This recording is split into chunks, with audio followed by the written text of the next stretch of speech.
Good evening and thank you for joining us tonight at 6. I'm Derek Bain.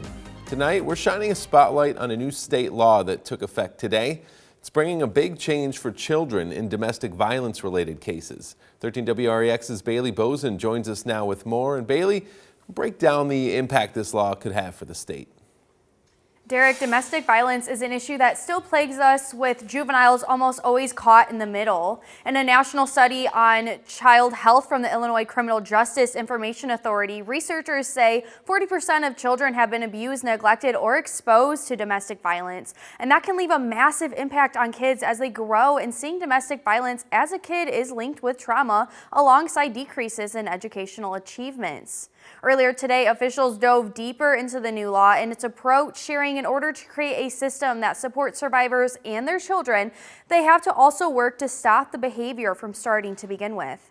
What we're realizing, especially with domestic violence, especially with juveniles, is it is a generational thing. Legislative supporters of Public Act 104-0290 share the approach to in-home juvenile-related domestic violence is to address it as soon as possible. Up until more recently, people just said they're criminals, put them in jail, without realizing that there is an underlying basis. With City of Rockford officials sharing they have little doubt that the root cause of the underlying overall violent crime rate is trauma that has not been taken care of from exposure to this type of violence. When we look at Rockford, Illinois, we know that each year from 2016 through and including 2024, 60 to 70% of our kids who are being arrested for violent offenses have a documented previous exposure to domestic or sexual violence.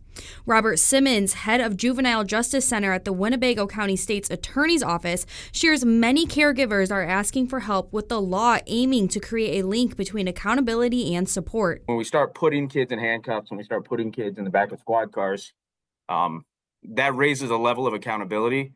I think anytime we're going to look at increasing accountability, we have to make sure we're increasing support. And so this is going to be a great attempt to increase that support before we get to that level of accountability. With those enacting the law and agencies calling for intervention and mentorship. If we can connect him with positive role models, positive community supports, he'll see that there is another way to live life. There is another way to do this. And we can help them navigate that path. Mentorship should be integrated. That is critical, because if one learns the behavior from someone, they can learn different behavior from someone else. In Rockford, Bailey Bozen, 13 WREX. And if you or someone you love is or has been a victim of domestic violence, on your screen are a list of free resources you can call, text, or search online to give when you are ready for help. And I'm going to send that back over to you, Derek. All right, thanks a lot.